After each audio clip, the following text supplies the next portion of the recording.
We'll begin. Good afternoon. Welcome, those of you who are in person, and welcome to our online guest. This is being streamed as we speak here. My name is Dr. Alex Carpenter. I'm the director of the Wirth Institute for Austrian and Central European Studies here at the University of Alberta. On behalf of the Institute and the University, it's my great pleasure to welcome you to today's very special event, our annual Tova Yedlin lecture. This endowed lecture is made possible by funds donated by Mrs. Deborah Yedlin and Mr. Martin Wodziński, endowed in November of 2007. The purpose of this series is to present an annual lecture by a prominent scholar on the history of Central and East European Jewry prior to the Holocaust. This lecture is named in honor of Dr. Tova Yedlin, who was a professor in the former Department of Slavic and East European Studies here at the University of Alberta. Dr. Yedlin was born in interwar Poland. She escaped from there after the German invasion, and she moved to Canada after the war. And then she did her graduate studies here at the University of Alberta in the 1950s, late 1950s, and into the 1960s. And then she joined the faculty here, and she was a faculty member until her retirement in 1996. And Dr. Yedlin passed away in 2017. And on her advice, the endowment provided by her daughter and her son-in-law was placed with the Wirth Institute. So the Yedlin lecture series focuses on the history of Central and Eastern European Jewry prior to the Holocaust, with a particular emphasis on Jewish-Gentile relations, primarily in the period from the 16th to the 19th centuries. And I'm very pleased to introduce this year's Tova Yedlin lecturer, Dr. Marcin Wodziński, who is coming to us today on the screen from Wrocław, Poland. And I suspect, like all of us here in the room, we are disappointed that we're not doing this in person, but modern air travel being what it is, we were forced to pivot at the last second when Dr. Wodziński's flight was suddenly canceled, his flight from Frankfurt, with no other flight options. So let that be a caveat to any of us who are planning to travel in the near future. These things happen. I think we are very lucky to have him at all. He is in high demand, and if the airline permits, he will be in Toronto on Saturday. But in the meantime, if this technology holds up for us, and I think it will, we can enjoy this afternoon's lecture. We can ask some questions afterwards here in person, but I'll also invite our audience on the Zoom to submit questions through the chat function, which I will moderate. And then after the questions, those of us who are here can move on to a coffee and pastry reception afterwards, just outside. Dr. Wodziński is a historian and the head of the Jewish Studies Department at the University of Wrocław, perhaps one of the most important such academic departments in Central Europe, if I can say. He has published books on the history of Jews in Silesia and several books on Hasidism, his primary area of specialization. I'm very pleased to say that the Wirth Institute and the University of Alberta continue to develop more and deeper ties with the University of Wrocław, and Dr. Wodziński is a key point of contact and collaboration for us. And I'm very much looking forward to his talk today, which is entitled How to Marry Charisma, Dynasties, Marriages, and Leadership in Hasidism. And we will plan again for a Q&A session after the talk. So please join me in welcoming Dr. Marcin Wodziński. Thank you very much. Thanks a lot. Thanks, Alex, for introduction. And let me say it again, I'm terribly disappointed not to be with you today, and not only because of coffee and cookies I remember from last time, they were delicious, but also because I wanted to talk to you about what I'm doing. And my pleasure of presenting it is just sharing what I was trying to understand and develop about Hasidism and about Jewish culture more generally, but also hearing your feedback on this. And I understand I have only the privilege of hearing your questions and brief comments after the lecture and nothing more of this. And this is terribly disappointing, I must say. Lufthansa decided I cannot be with you today. And unfortunately, I couldn't do anything about it. So let me start my talk with showing you some images. Starting with image explaining why Hasidism. Why I believe the topic is important and what brings it to my attention, and I believe what makes it irrelevant for people, even if they are not fully within religious studies, fully within studies of Judaism. Hasidism, even for those who are not so familiar with what Hasidism really is, informed much of image of what is traditional or real Judaism for many people. It is, for many people globally, if they think who is a Jew, they would think about this guy on the screen that you see in this garb. This is actually referring to the movie that you might recall. It was how him as very modern and very secular Jew was perceived by non-Jews when sitting at a table and eating ham. So this is exactly about projecting certain images. But Hasidism is important not only for this reason of what we project on Jewish community, or we, I mean general community projects on Jewish community, but also because of certain, it seems, unique features that raises importance of Hasidism for many people from outside to study it, first of all. And maybe the most prominent feature that people, even from outside of Hasidic or Jewish community, even from outside of scholarship, know about Hasidism is the religious leadership, is a charismatic leader known as the Tzaddik or the Rebbe, and his position that is fascinating for many historians, for sociologists of religion, because this is a very specific case of charismatic leadership extending huge social but also spiritual influence on thousands and thousands of followers that we can trace from 18th century until today. So what is one of the major questions about Hasidism is how Hasidic leadership really develops, what it makes to be the Rebbe, what is charisma, how to possess charisma to become a Hasidic leader, to become the Rebbe. And there are many theories about Hasidic leadership, maybe not exactly like the caricature is presenting it, but all those issues are talking about an idea, about mystical roots. They're treating charisma as something that is emanating from a Rebbe and going down to the followers, which is part of the story, obviously. Some of people have charisma, and we are at pains to name it, to pinpoint what makes this person charismatic, and it's not easy, obviously, in any religion. But there's also another aspect of charisma, which I think is understudied and extremely important, which is a social aspect of charisma. This is not only that the Rebbe makes himself into a charismatic person, but the office of being the Rebbe makes him charismatic. There is interconnection between position and the charisma of office, as it was called by the founding father of sociology, Max Weber. So to me, the equally important question is not what is charisma, but what Rebbe makes of this charisma to be the Rebbe, to hold his position. In a research that I want to present you the pieces of today, maybe 3 or maybe 4 elements of the larger puzzle of what makes the Rebbe into charismatic leader, is the aspect of dynastic leadership constituted through marriages. The marriages are very important because, first of all, Hasidic leadership from early 19th century is mostly dynastic, is mostly hereditary, meaning that a son or sons and sons-in-law of a Rebbe become Rebbes, become tzaddikim. So this is the charismatic, there is a dynastic line that allows us to trace very closely one generation after another. There's another interesting aspect to this, namely, and if there is a line, that's obviously the issue of lineage is important. It's not only patrilinear, but also matrilinear, what makes marriages so important. In pre-modern communities, the marriage is not, as you know, individual choice, but this is more about social consent between 2 families marrying their children. And this is the case in Hasidism, especially in the families of the Hasidic leaders of the dynasties. In Hasidism, quite a predominant pattern until today, or until very recently, with slight modifications today. So what we are talking about, marriages in Hasidism, is not about individual choices.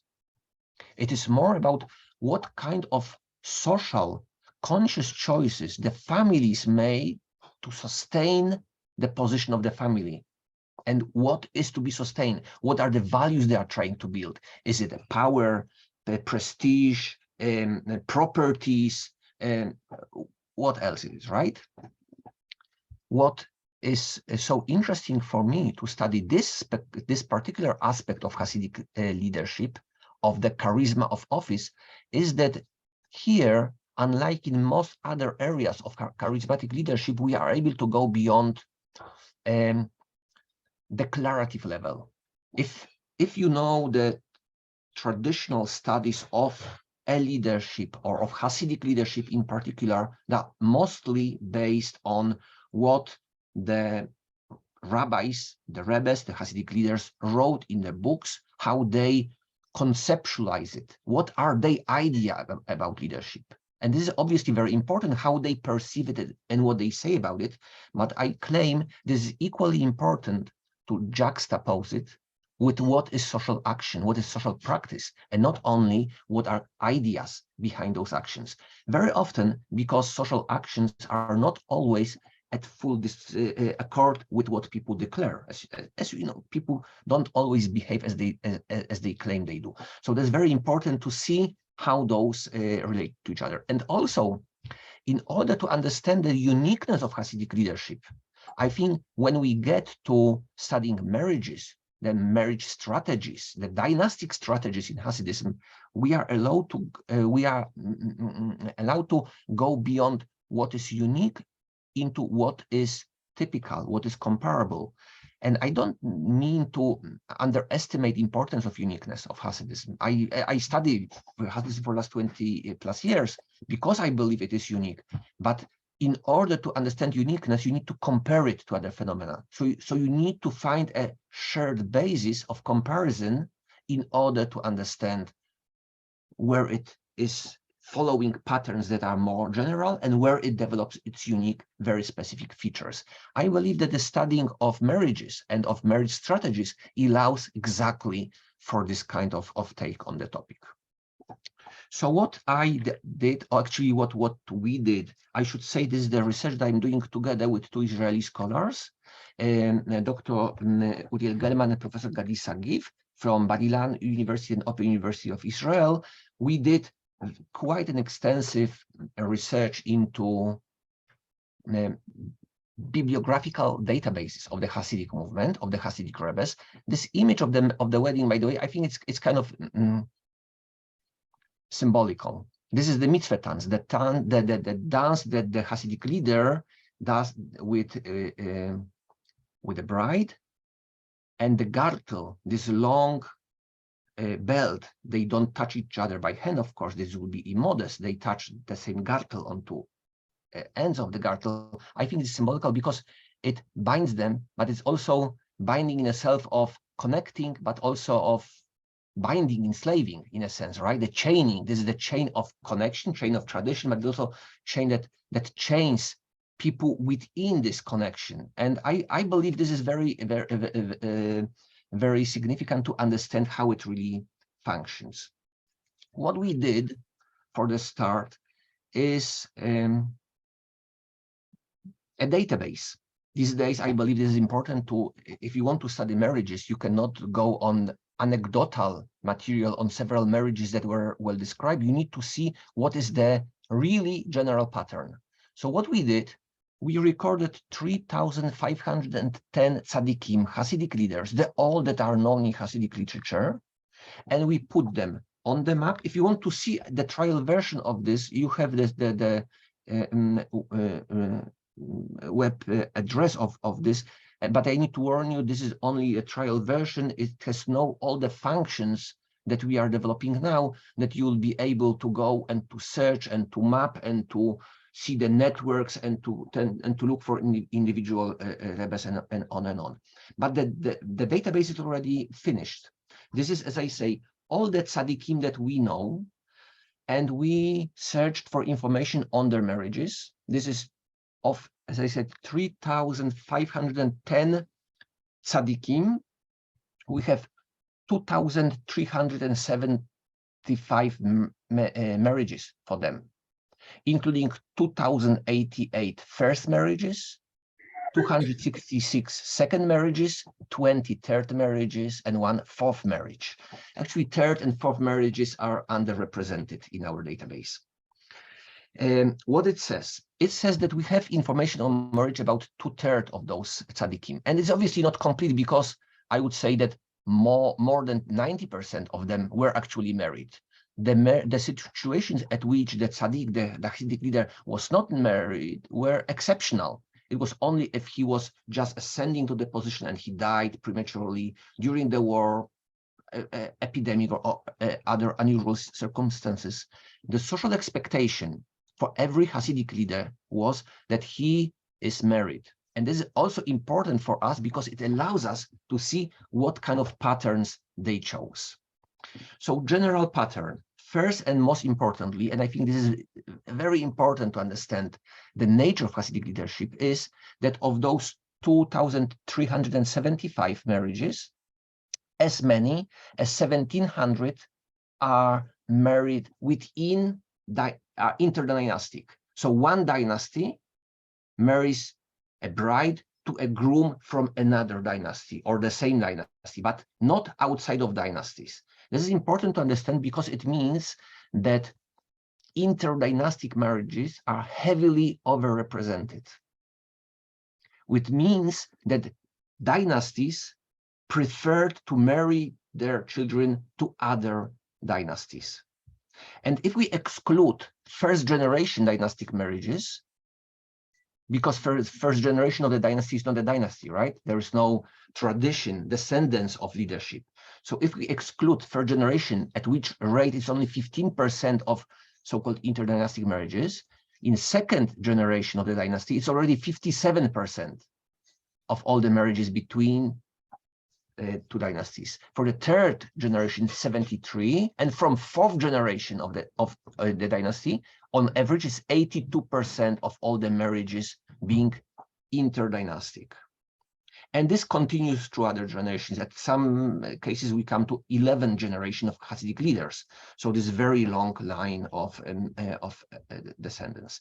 What is equally important, of 129 Hasidic dynasties that we are aware of, and this, to be sure, these are all the dynasties that exist, 17 only don't have interdynastic marriages.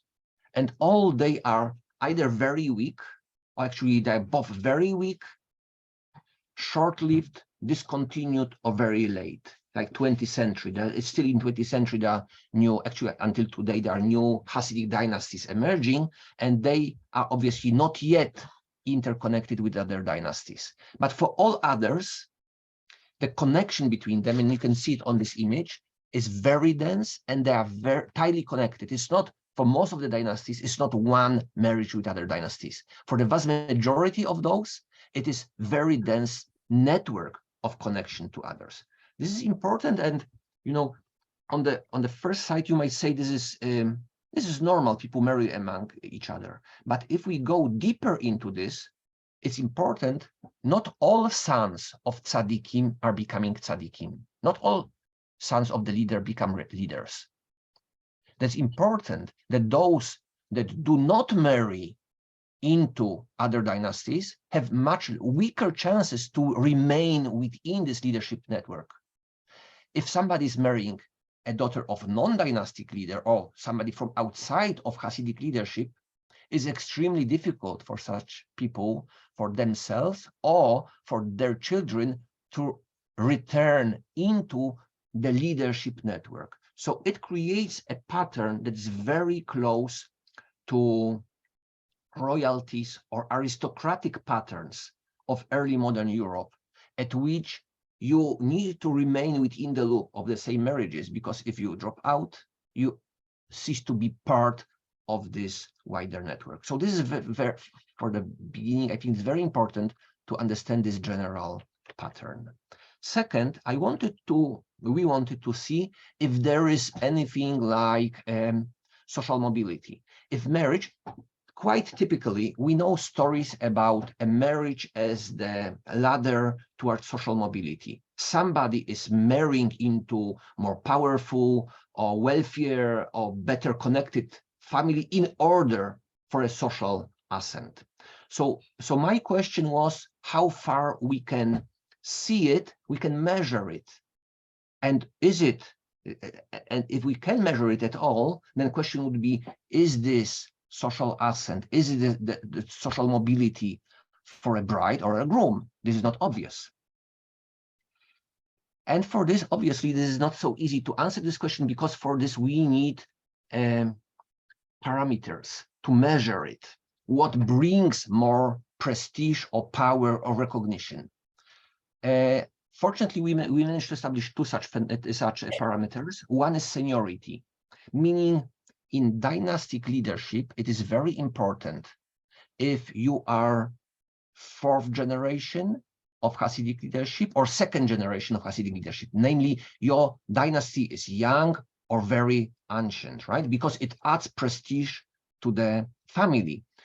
So we compared simply what is the difference in generation between brides and grooms. What you have here on this pattern, you see that 2/3 of the marriages, 2/3, 2 of 3 marriages don't differ by more than 1 generation.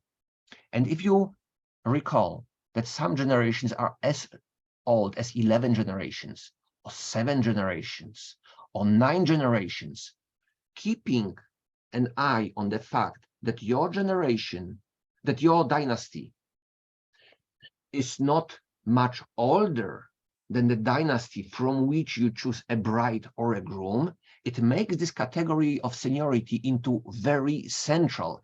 In other words, the dynasties watch very carefully to marry other dynasty that is exactly the same level of seniority. 88% of all the marriages have no more than 2 generations difference. Again, meaning that nearly all the marriages happen within very narrow window allowed for this. Exceptional cases, only 12%, so a bit more than 1 in 10 have larger difference between generation of a bride and groom than 2. What makes it into, it cannot be coincidental, simply put. We cannot be sure that this number is precise to the, to 1 digit, but this is very strong indication that seniority was important, was observed by the dynasties, and kept very clearly to the same level. And second, such a measurement that we managed to do is power of individual dynasties, measured by the number of Hasidic prayer houses that are affiliated with those dynasties. Hasidic prayer houses called Shtiblech. These are actually nearly every Hasidic prayer house in Eastern Europe was affiliated with individual dynasty. It was not general Hasidic. It was not Hasidic prayer house. It was Hasidic prayer house of Hasidim of the Ger dynasty, or Alexander dynasty, of Lubavitch dynasty, of Vizhnitz dynasty, and on, right? So by counting the Hasidic prayer houses affiliated with individual dynasties, we are able to establish relative power of those dynasties. And actually, we are able to establish it quite precisely, because even if obviously one Hasidic prayer house could be small and another big, if we come to nearly 3,000 of those prayer houses, and the number was 2,840 something, if I remember correctly. So this is a big number of those, and those differences of individual small and big prayer houses are secondary to the overall picture. So what we are able to come from this image is we can compare that, for example, Ger has 22% of all the Shtiblech in central Poland, while Alexander has 12%. This is measurable. If we compare those numbers then between bride and groom and see what is power of their dynasty, then again we come to a very close observation than with seniority. Namely, we see crystal clear that dynasty do not allow for social mobility.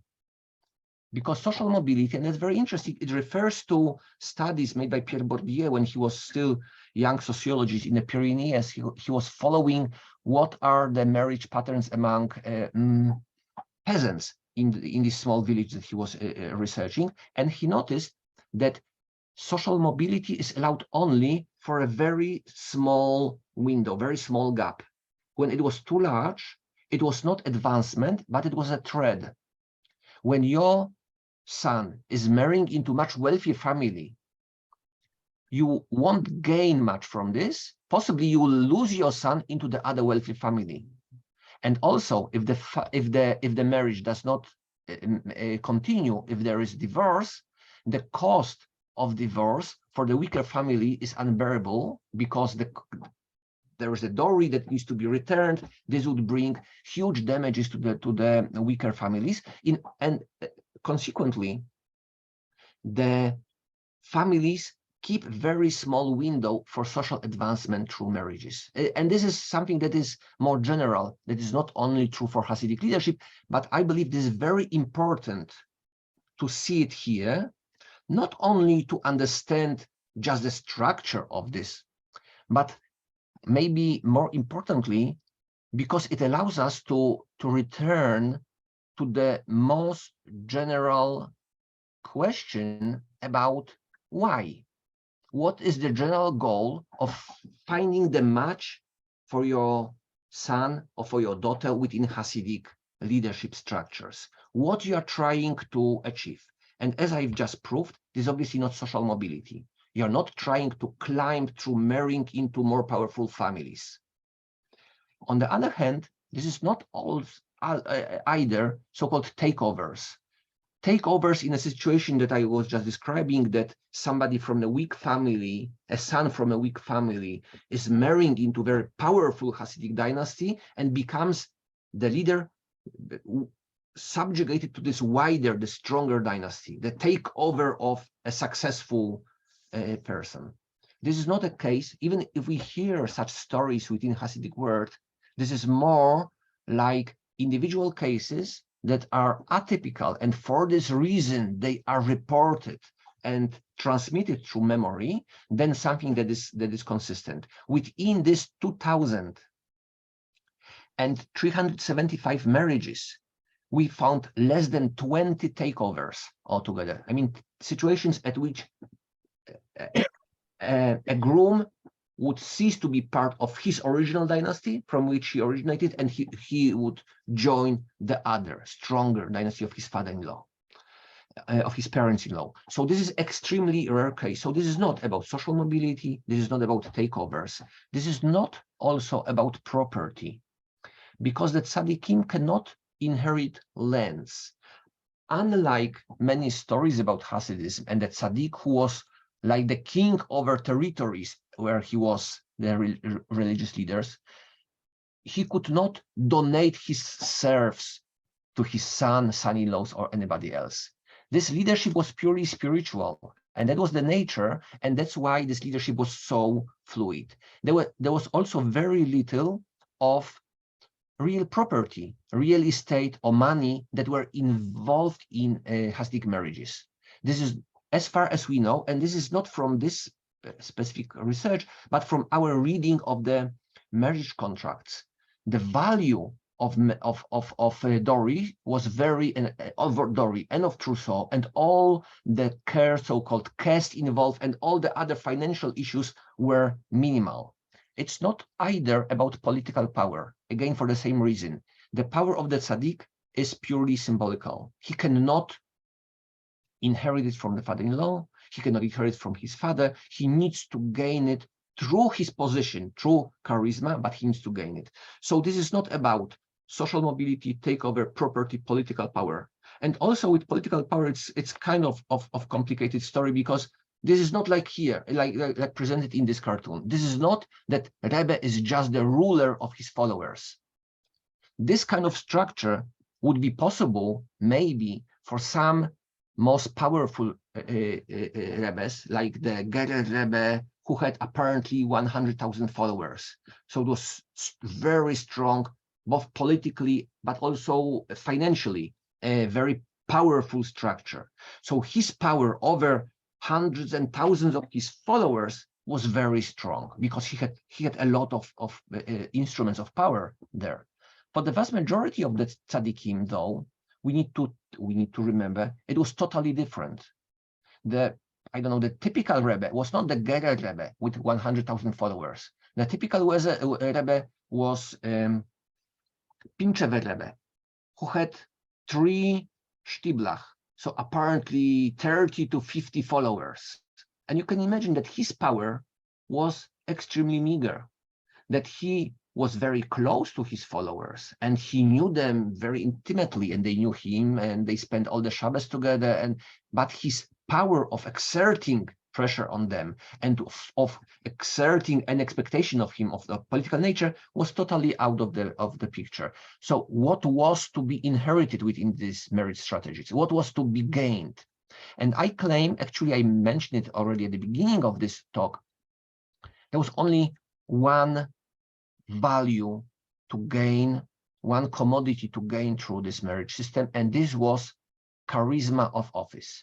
It was the gain, it was the sole goal of these marriages was to remain within the loop of the same 100 families that married each other, because if you dropped out, you have no way of return. You need to marry into other dynasties in order to remain Hasidic leader. This is very important because it shows that what you inherit in such a marriage is indeed charisma of office and nothing more. No money, no power, no position, nothing else. Charisma of office that remains you to retain within this structure. If we can continue, if we agree on this central argument, then it's obviously interesting to measure what are the patterns, who marries whom, because it's not so that everybody marries everybody within this 100+ Hasidic families. So what are the powers? And I won't bore you with numbers. I see somebody escaping from the hall already. The numbers will disappear in a sec. This is just to tell you that what we did was applying social network analysis on this more than 2,000 marriages, and we managed to establish centrality and peripherality of all the dynasties within our database. This is very important because it allows us to establish hierarchies. Some dynasties are central and some of them are peripheral. And importantly, this is not a big discovery because social network analysis knows it. The sociologists are fully aware of the fact that centrality is not necessarily charisma. This is more about the dynastic strategies applied by different dynasties. For some dynasties, they like a Złochów dynasty that you have here, the penultimate. This is very weak dynasty, but it has connection to nearly all other dynasties. They are married into as many other dynasties as possible.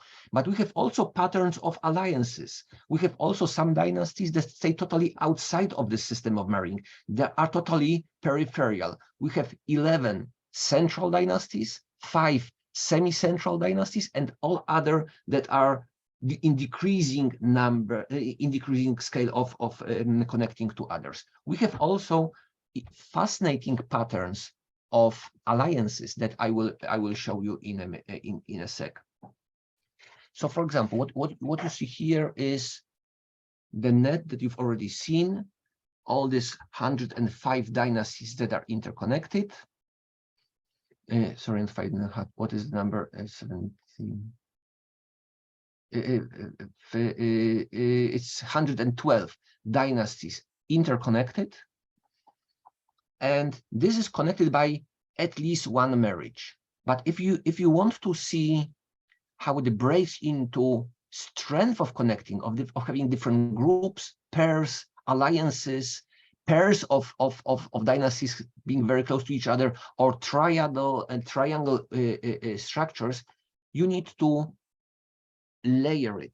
Namely, after you remove all the dynasties that are connected by the line that shows only one marriage connection, then you come with a number of satellites. They were very weakly connected, and you come with 3 different cores, one core, second, and the third one, the weakest one. And if you go further, if you remove all the lines that are 2 marriage connection, it further breaks into smaller pieces, and 3 and 4 and on and on. And you see there are 2 cores that remain up to when you go down and down and down, and then you go to as many as 18 marriages between 2 different dynasties. And here you see Sadagura and Chernobyl. And on the Galician side of the border, to which I'll come in a sec, you have Robczyc, Sanz, and Euchel, 3 dynasties that have 18 marriages between them. At the very end, you come to nothing. So it shows different. This is a Note Excel that I applied here. It allows us to see beautifully what are the clusters, right? Because the clusters are marked here by color. You have the red cluster, which is Russian, mostly Ukrainian, but it also extends into Belarus and Lithuania. You have Galician and Hungarian cluster, which is blue, and you have Central Polish cluster, which is green. So this is very clearly clusters that you can distinguish by certain patterns of interconnection. And also, by interestingly, not every Russian dynasty is in Russia. Not every Galician dynasty is in Galicia, but they are distinguished by the same ideological pattern. So Galician and Hungarian pattern is strongly distinguished at the core of this group by pressure, importance of having rabbinical positions. So having rabbinical education and holding the office of rabbi. For most of the Ukrainian tzaddikim, it is not important to be rabbi, and indeed many of them, they are not rabbis in the communities that they keep their course, they keep their Hasidic leadership. But also, this is very close. Look at this. This is those 3 clusters are defined by the density of connections, but it very closely translates also into territorial clusters that you can see here. If you go down with the numbers as you see them here, you see that 80% of all the marriages of the Polish dynasties go into other Polish dynasties. 66% of Galician dynasties, Galician and Bukowina dynasties, go into Galician Bukowina. And the same for Ukraine, 63%. This is 48% for Lithuania and Belarus. But then suddenly for Hungary, the biggest number is 56%. It's not in Hungary, but it's to Galicia. Why so? I think it beautifully shows not only geographical clusters, but it also shows hierarchies. It also shows importance of different areas. Galicia is central. Hungary, and especially Romania, as you see here, is totally marginal. And for this reason, the dynasties, in order to maintain their position within the loop, they seek merges to more central dynasties, not from Hungary and Romania, but rather from other more central areas. So this is something that is very significant here. And to me, it was very interesting also to see how closely with overlaps with my research of the previous project that I finished in 2018, which was Historical Atlas of Hasidism. In this atlas, as I mentioned already several minutes before, I searched for all the Hasidic prayer houses, the beginning of the 20th century. I found nearly 3,000 of them. They are all as dots on this map, and I colored them on this specific. I did several things with those Stiblach, but on this specific map, you can see each dot colored by their affiliation. If the Stibel is affiliated with the Hasidic leader residing in Poland, central Poland, it is colored by yellow. If in Galicia, it's colored in red. If in Ukraine, in blue. If in Belarus and Lithuania, in dark blue. And if in Hungary, in orange. And you see that 95% of Sztyblach in Poland are affiliated with the rebels in Poland. And you might say this is trivial, but it is very important argument about territoriality of the spiritual patterns, because quite often in the discussion, in academic discourse about Hasidism, an argument was brought that Hasidism, that ideas fly freely, that certain ideological concepts of Hasidism in Hungary are very close to Hasidism in Lithuania, very far, with no real connection, I mean physical connection between them, meaning that Hungarian and Lithuanian Hasidism can be very close without physical connection. And this also follows into the same argument that Avraham Yoshua Heschel, one of the biggest thinkers of Jewish thinkers of the 20th century, developed this idea that Judaism is not religion of place, but religion of time. That Jews don't essentially live in Hungary or in Galicia or in Poland, they live between Shabbat and Shabbat, right? So this is more a religion of time than of place, and if so, place is somehow immaterial. And it also corresponds with an image of Hasidism as kind of otherworldly, right? Hasidism not connected to individual places, which on ideological level might be true. But if we go into those patterns of who is marrying whom, or where the shtibel is located, it translates into very clear boundaries. And here, because not of all of us live in 19th century Europe, you might not be so familiar with the boundaries that you see on this map, because these are the boundaries not of contemporary Eastern Europe, or not even of the of Eastern Europe in the interwar period. This is the 19th century boundaries, with Galicia and Hungary being part of the same Austria-Hungary, with Poland being an autonomous area of the Russian Empire and of the western territory of the so-called Pale of the Jewish settlement, divided into Ukrainian and Lithuanian provinces. So this map, with Sztyblach mostly from the interwar period, is replicating 19th century mental map of Hasidism and the map of marriages. Note, marriages from late 18th up to early 21st century is replicating exactly the same map. What means that the mental map of Hasidism, both then and now, is the map of the 19th century Eastern Europe, which is, I believe, very important finding. Maybe the last issue for today that I would like to bring to your attention is the pattern of endogamy. And I don't mean endogamy in the strict meaning of the term.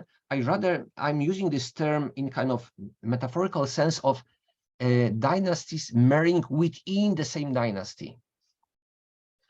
For the majority, like 60% of the dynasties, there's no endogamy.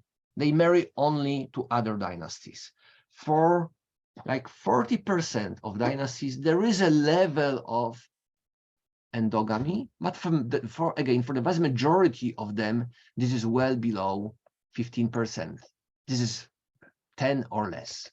But for several dynasties, and you have it in this closing slide, like Nadworna or Sadgora, you have the endogamy reaching above 30%. And what it means, why those dynasties keep such a high level of endogamy, I think this is extreme example of what we know otherwise as extremes meeting together, merging into one pattern. Namely, if you look on Nadworna, this is an old 18th century Hasidic dynasty, but is very weak. It was mostly located on the peripheries of Hasidic world in Romania, already from the early 19th century. So in territories where there were very few Hasidim, they were very poor, very remote, and essentially nobody wanted to marry their children to children of the Nadworna dynasty, because it would mean sending your daughter or your son somewhere very far to a very insignificant and very poor dynasty that you don't know much about because they are far, poor, and insignificant. Exactly. So for this reason, the only decent match that the Nadworna dynasty could find there in Romania was another kid from the same dynasty. So every 34%, every third marriage of Nadworna is within the same dynasty. It's an amazing number, I must say. And if you ask about genetical outcome of such a high marriage of endogamy, it obviously brought its harvest. But if you go to Sadagura, second largest for endogamy, 32%, it's exactly opposite. Sadagura is the dynasty that emerged from so-called Betruzhin, which emerged from so-called Great Maggid of Mezrich, which is in Hasidic tradition considered to be the most important disciple of the founder of Hasidism. And because the Besh, the founder of Hasidism, did not establish dynasty as such, the dynasty of his disciple, Dovber, the Maggid of Mezrich, is considered to be the oldest and the most prestigious dynasty in all of Hasidism. So Sadagura, which is quite central for many reasons, because they started in Ukraine, but Israel of Ruzhin, he was imprisoned on accusation of being involved in a murderer. He escaped from Ukraine to Bukovina, to Austrian Empire, and there established very strong net of marriages into Bukovina, Galicia, also Hungary, also Romania, but also maintaining his influence on Ukraine. So very central for central Hasidic territories, extremely powerful dynasty in many of those areas, keeping the highest number of Shtiblach, a lot of political power, and also this was called the regal way of Hasidism. They were keeping this kind of regal forms of ruling over their followers. For them, there was no other dynasty that would be good enough to marry their children. So what were they looking for? They were looking for other marriages from the same extended dynasty. So again, 32, again, every third marriage coming within the same dynasty. We can go down with those numbers of endogamy further, but actually they replicate the same pattern. The closer to the center, the lower number of endogamic marriages is. The more on the extreme of either very peripheral or extremely central those dynasties are, the higher number of endogamy. And I think it's very interesting because it shows how we can count charisma. That is what I was trying to do in this project, to see how measurable the charismatic leadership in Hasidism really is. I would love to hear your comments and questions to this presentation. Thank you very much.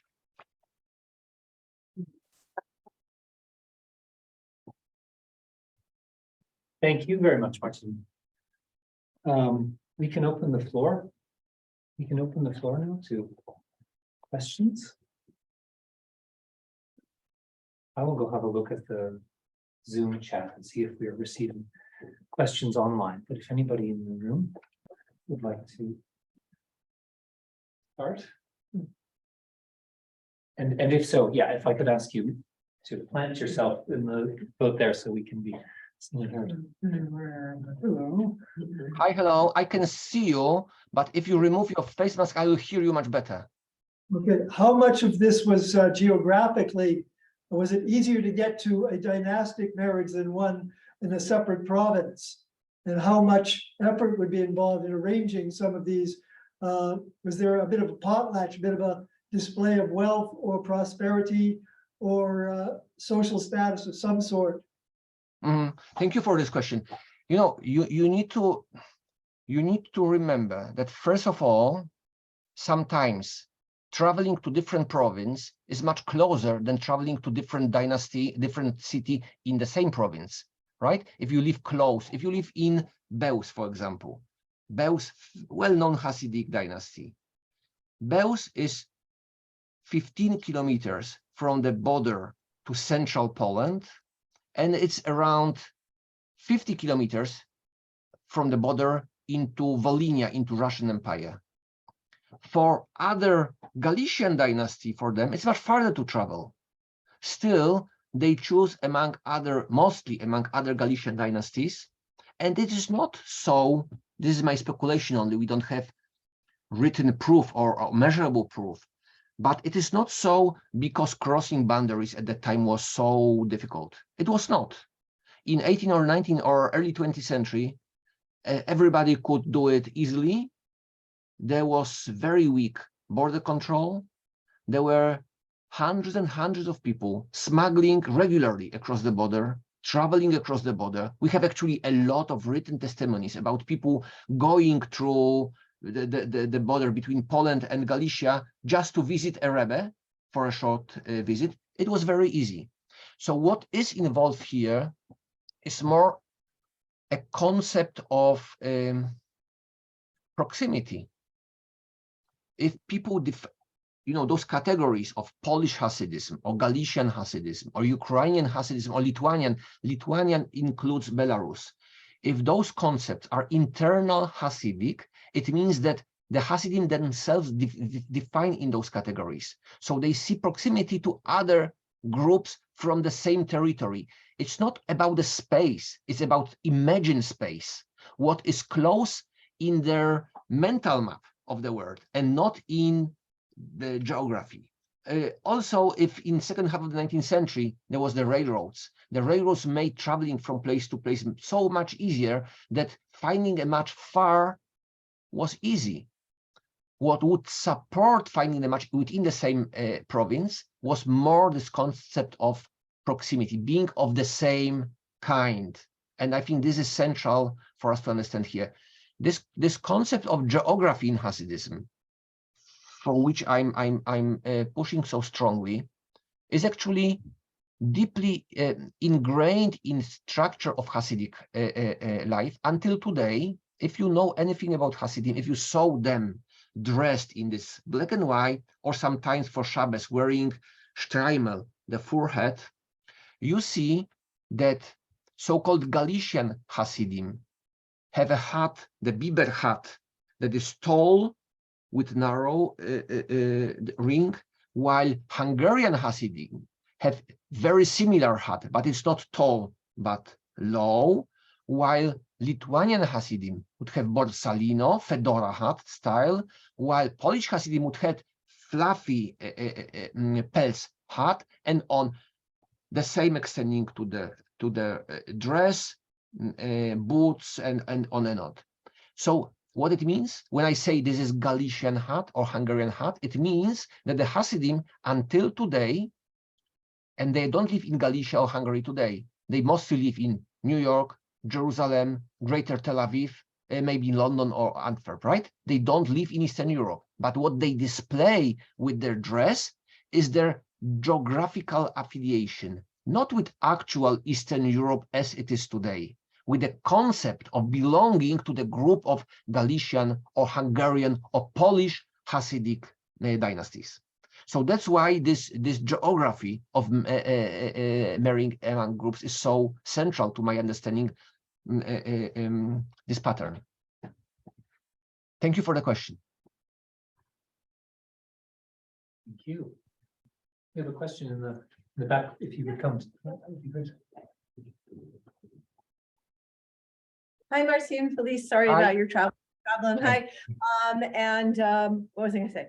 Yes, that was great. Thank you for everything. It was really wonderful, all of the details, but there was one thing that kept kind of worrying me or concerning me that I wonder if maybe it was a question of translation from perhaps you're thinking about this primarily in Polish and then trying to put it in English. But the concept of the charisma as attaching to the office, to me, didn't necessarily make sense from the work that I've done on Amtscharisma, on the charisma of office related to religious leaders in Christian communities, that when it's the charisma related to the office, it really is about being completely independent of the person occupying the office, right? So if you have a monastic rule that gives the abbot or the abbess so much power, it doesn't even matter who's in it, because they can even be a poor person with like, you know, no noble Mhm. background, right? So every time I heard you use a charisma of the office for this, I wondered if that is really the right term or the best or most appropriate or most expressive term for what you're trying to get at. So anyway, that's my question. you. If maybe there's another way to think of it. Thank you. Thank you. Thank you for this question, because it's actually kind of central to my thinking of this. I'm not sure this is the best term. I'm trying to destabilize the concept of charisma of office. Because what you presented, a very typical structure of institutionalized office of, say, a monastery and abbot, and something that is really institution in the proper meaning, I mean, in organizational meaning of the term, does not really apply to Hasidism. Because Hasidism, unlike traditional Jewish religious structure, is totally voluntary. It's very modern phenomenon. In a sense, it's trans-territorial, it's voluntary. It is not connected to any fixed office. At the same time, being within the kind of limited number of offices of being Admor, of being the Rebbe, of being a Tzaddik, empowers people within this loop to not only to hold this office of being Rebbe, of kind of religious leadership, spiritual leadership over the followers, but also to transmit it to their children. So I'm not sure it is indeed a charisma of office in the most classical meaning of the term, but I think this is what's interesting about Hasidism, that it kind of, because of its uniqueness, it kind of destabilizes our understanding of what religious office really is, because it does not fit into other patterns. It does not fit into what Hasidism and charismatic leadership in Hasidism, which so much interests sociologists of religion, really is. It is not the same as in well-organized, institutionalized religious structures, like, I don't know, religious fraternities and on. So thank you for this question. I'm struggling with this terminology. I'm not sure it is good. I will return to this.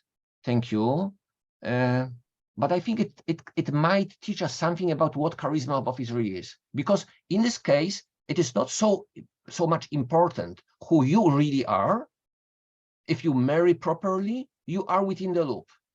It is not everything, but it is still important, right? It empowers you. It is not like, and that's why I think this is so interesting and so fascinating, in a case unique case to study, that it's not like with a royalty. If you marry a prince, you become a king and they live happily ever after, right? You don't, but if you don't marry a princess, you won't have a chance to be their king, right? So it's somehow different structure. I'm not sure it responds to your question, because I don't have the response to this as a matter of fact. But Constantly. Thank you. I think this is a great question, and I need to return to this, obviously. Thank you, Felice. I'll jump in and I'll just interject a couple of questions from the chat, if I may. Well, one is kind of, there was a short sequence of questions. If I can sum them up, they're sort of questions about the Hasidic diaspora, maybe, and you kind of touched upon that a little bit, that you're talking about a historical context that doesn't obtain now. It's something that I was curious about when you were talking too, about the sort of the current state of Hasidism, and whether these kinds of marriage strategies and social relations that you're talking about in a historical context, you know, what happens when this community spreads out from Eastern Europe? Thank you. Okay, I like, first of all, I love your use of the term of diaspora for Hasidism in Israel and North America. It's close to my heart. And that's obviously right. When you come, it's not only about diaspora, it's also about technological changes that are happening in the post-Holocaust world, especially now in the 21st century. Now, marrying between a dynasty settled in New York and a dynasty settled in Bnei Brak in Israel is as easy as it would be between two towns 20 kilometers from each other 100 years ago. So I was counting the number of kilometers between seats of dynasties or seats of rebbes, actually, who would marry their children. And for the larger dynasties, it can be 200-300 kilometers on average. For small dynasties, the weaker dynasties, it would be closer to 180 kilometers, 120 kilometers. So keeping in a smaller circle. But after the Holocaust, it blows immediately to 2,000 kilometers, 3,000 kilometers on average, meaning that so many of marriages are possible across the Atlantic, and it's so totally non-territorial. And also what those number means today, if one marriage is between two blocks in Mea Shearim in Jerusalem, and another one is to Australia or to the Kiryat Joel in upper New York, upstate New York. It's totally meaningless. So, and actually this is something very important also. This is something that I don't have full picture for, because the marriage strategies require certain time to establish longevity of the pattern. You need to have 2 or 3 generations. And the demographical boom, first of all, demographic decline after the Holocaust is so dramatic that in the immediately post-Holocaust period, you have hardly any marriages. So there's no movement, there's no pattern when you have several dozen of the tzaddikim altogether globally, right? You can't see anything that would be statistically significant with this small group. And it is expanding so rapidly. The bigger numbers of marriages are only over the last 20 plus years. So I don't have the full picture for this, but obviously I very clearly see that the Holocaust, the translocation of the centers of Hasidism to North America and Palestine, later Israel, and the technological changes, first with means of communication, but also transportation, and now with internet, and also now with entirely new means of genetic testing, which is very important feature within Hasidic matchmaking these days, and not only for tzaddikim, but also for every Hasidic marriage. That's fascinating pattern, but every Hasidic matchmaker, before suggesting a marriage of 2 kids because they're usually very young, has genetic tests of both of them to see if there's a conflict. And if there is, he won't reveal it. It's secret of his office, but he won't suggest this particular marriage, right? So he has a bigger pool and he is checking it. So this is totally different world for which I don't think that our database provides any pattern yet. But well, what we did is we've established a database. 3,500 tzaddikim is a lot. There is no bigger database to my knowledge that would allow for this kind of interdynastic and marriage patterns to follow for any group of religious leadership, or maybe any other group of leadership, I don't know. And I hope it will develop further. People will be using this in 5 or 10 years from now, and maybe they will be finding new patterns, more specific patterns for what's happening in last 20 plus years.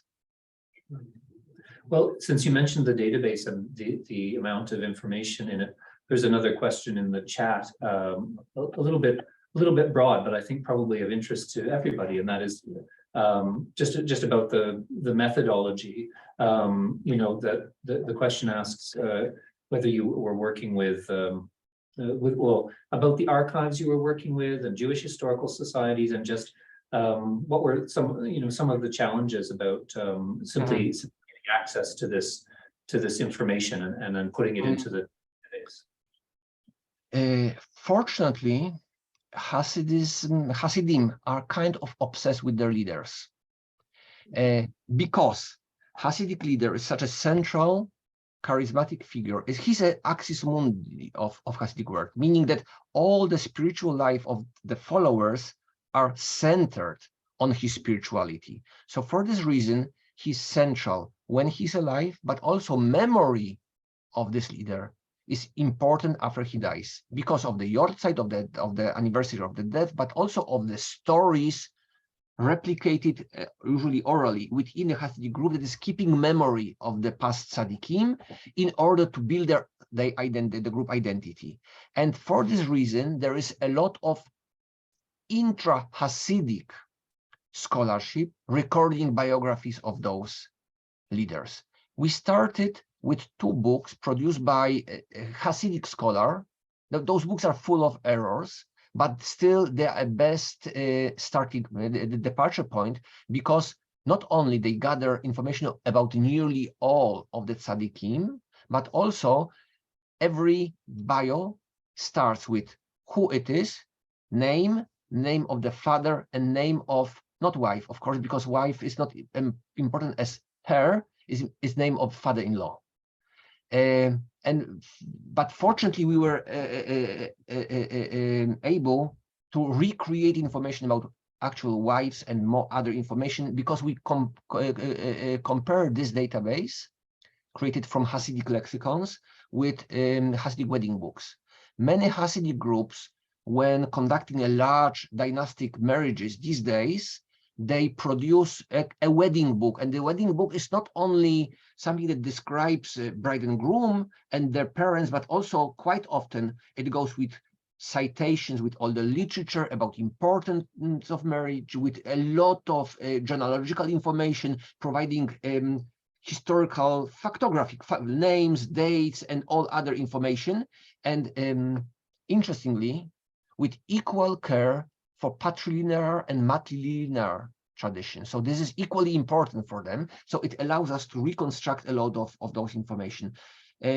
So far, we consulted nearly 20 of such wedding books for Hasidic dynasties. So this is a lot of additional material, plus Hasidic stories. The same three of us, Uriel Gelman, Gadi Sagiv, and I, we are running another online digital project of digitizing all the Hasidic sipurim, all the Hasidic stories or Hasidic tales that you might know of them. Maybe the most popular expression of Hasidic popular culture, like 15,000 of those stories. We are now digitizing all those that were recorded until 1914. It's around 5,000 of those.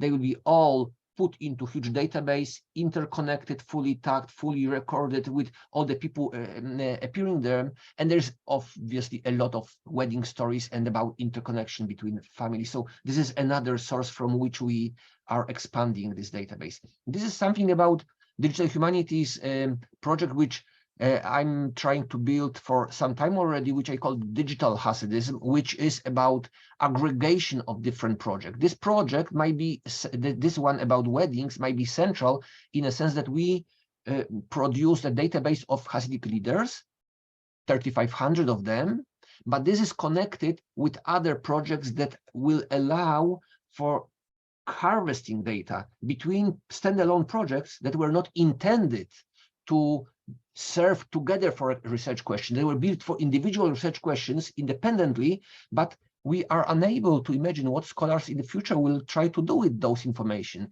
Yet another project that is closely connected, to give you yet another example, is prenumeranten or subscriptions. As you know, from 17th century, many books, not only Jewish books, but also in other cultures, many books were published with subscriptions. People would pay for a book before it was published, and later on, the list of subscriptions would be printed within this book to allow, just to honor them, and the book will be sent to those people. We have more than 2,000 Jewish books with subscription lists from 18th till mid-20th century. Many of them are Hasidic, the books. Many of people appearing there are tzaddikim. Many of them are Hasidic. It's not only individuals, it's also institutions like Hasidic prayer houses subscribing certain books. So this will be another database that will be able to connect and to see what books were bought by which people and how they connect further. This is maybe the biggest book history database ever created, because we have around 1 million individuals recorded on those books of subscriptions. We have more than 10,000 localities, most of them in Central and Eastern Europe, from which we have nearly 1 million people, late 18th till mid 20th century. So this is amazing database, which we, and again, this is standalone project, which I do together with friends from Haifa, but it will be again merged into this larger digital Hasidism project that will allow for aggregation that will, I hope, will overpass existing limits of source basis for the projects. There was a question about source basis. I went a bit far from original question, but I think it's very important to show what are possibilities of contemporary research basis and how we can expand it.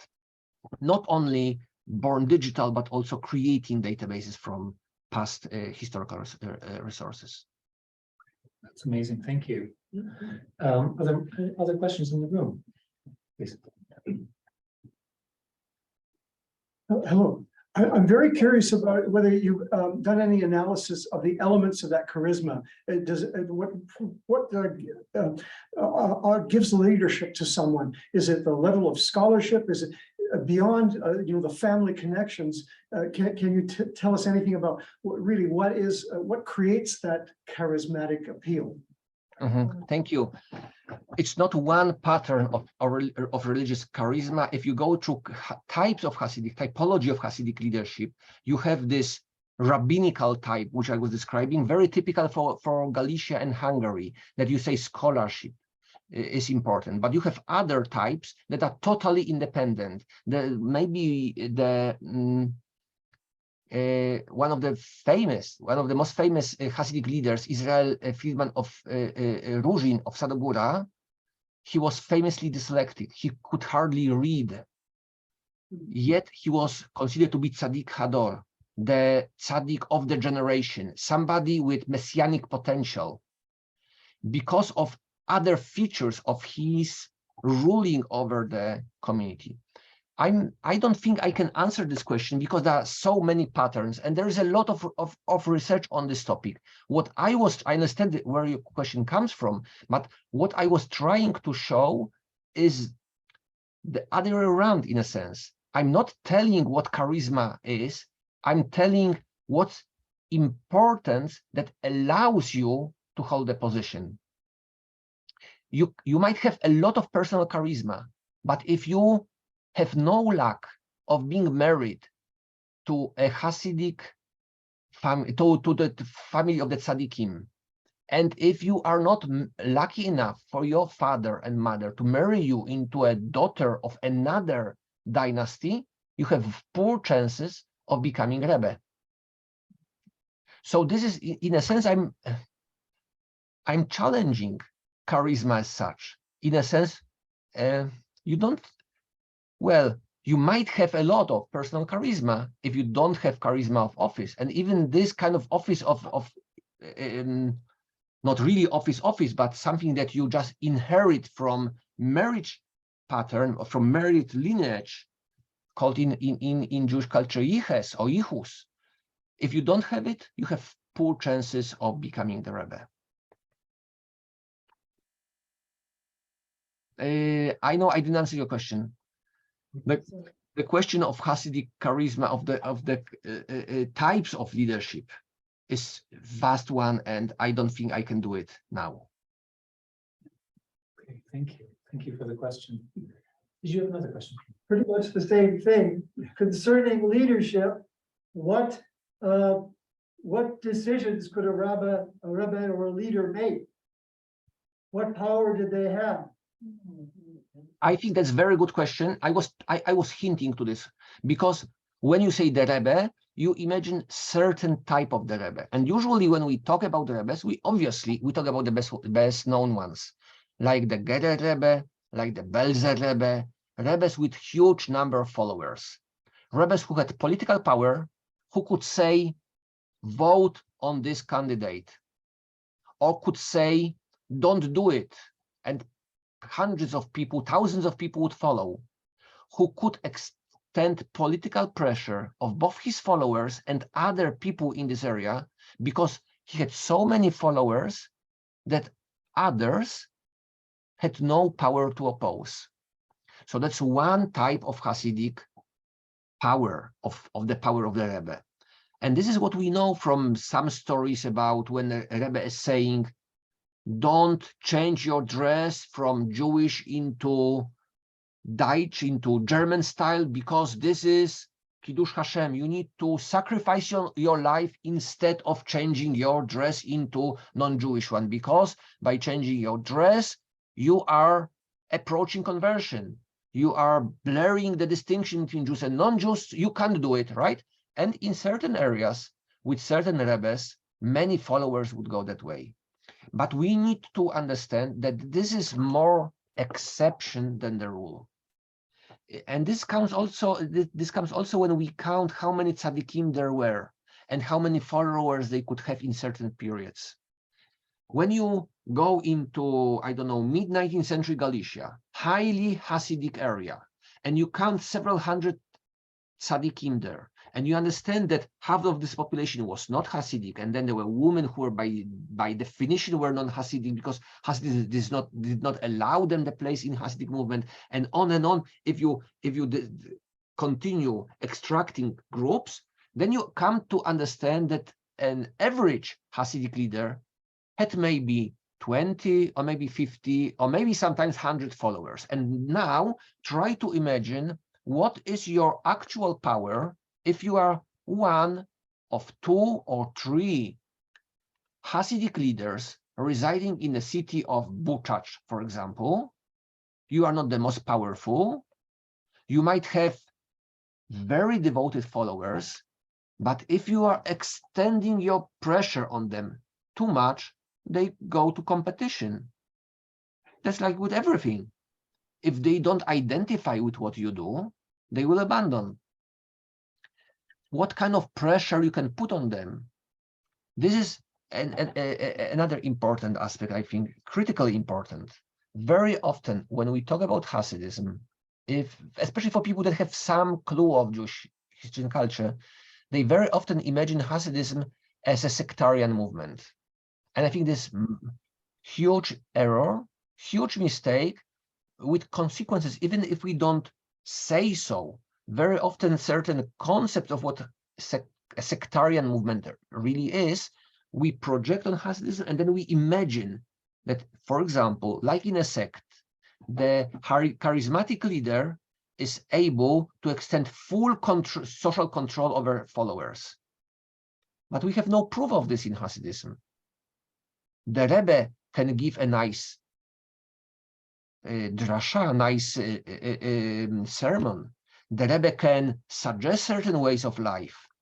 The Rebbe can advise on some issues, but very rarely exert pressure. And the same goes into other aspects. The Rebbe cannot tell you whom your daughter or your son should marry. You might consult him, but you might dislike it.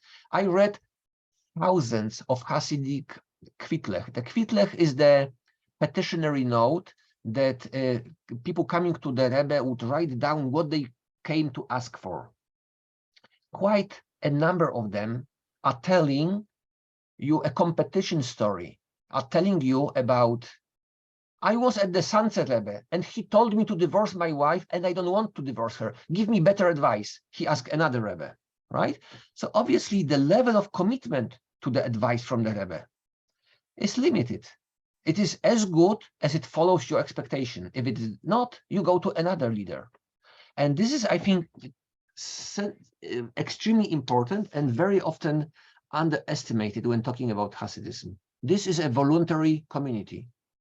People are very rarely forced to certain behaviors.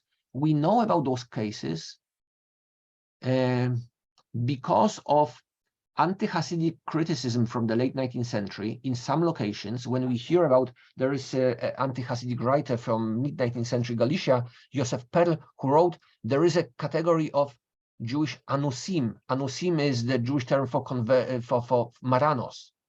people who are not Hasidic, but they live in communities where all the prayer houses are Hasidic and they have no different place to pray. So they go to Hasidic prayer site, but they don't consider themselves to be really Hasidic. They are Hasidic by coercion. This is a rare case. Only when Hasidism managed to achieve total dominance, hegemony. It's very few places that it was so. So in other places, it was more voluntary community of people that chose individual Rebbe over other Rebbe. What is more, with time, and especially after First World War, we have declining level of affiliation with the Rebbe. We have something that I called a la carte Hasidism, namely people choosing between different Rebbes, because Rebbes after the First World War moved from small towns to big metropolis, to Warsaw, to Łódź, to Vienna. And then in one block, you have 3, 4, 5 Rebbes living next to each other. Sometimes in the same staircase, you have one Rebbe on the first floor and another Rebbe on the second floor. So you can, in one visit, you can have 2 Rebbes. You choose what you want from each of them. One is great singer, another one is giving very nice sermon. At another Rebbe, they are serving nice food, so you go there for a meal. You just choose. You pick from different options. What is the level of commitment? I would say this is much lower than we traditionally imagine when we project on Hasidism the concept of sect. I hope I answered this question. Yeah, wonderful. I think we're coming to the end of our time. I'm very sorry to say, but this is, well, I mean, this has worked out as well as it possibly could. It's almost as though you're here in the room with us, which has been wonderful. And if I can say, I mean, no, it's good for you because you are all in the room and I have to be outside. I'm the only one that cannot join you for later. I'm very sorry about it.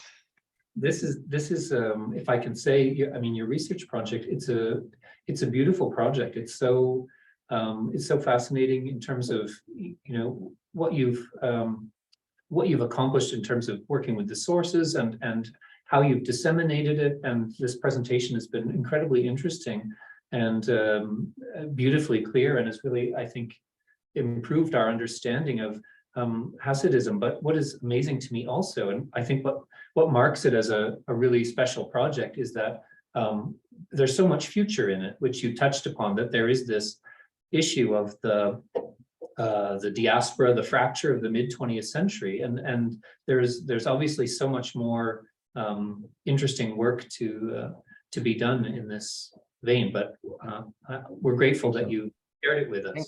Thank you for your kind words. I'm not retiring now, so I hope there is more to do. And I also invite people to join us for this project, because this is obviously, like with many digital projects, it's much larger than for 1 or even 3 individuals. This is obviously a project for many people coming out with different individual research questions. Thank you for inviting me. I'm so sorry I'm still in Wrocław, not there. And I enjoyed talking to you, presenting my research immensely. Thanks a lot. Well, I hope we'll have you on campus soon.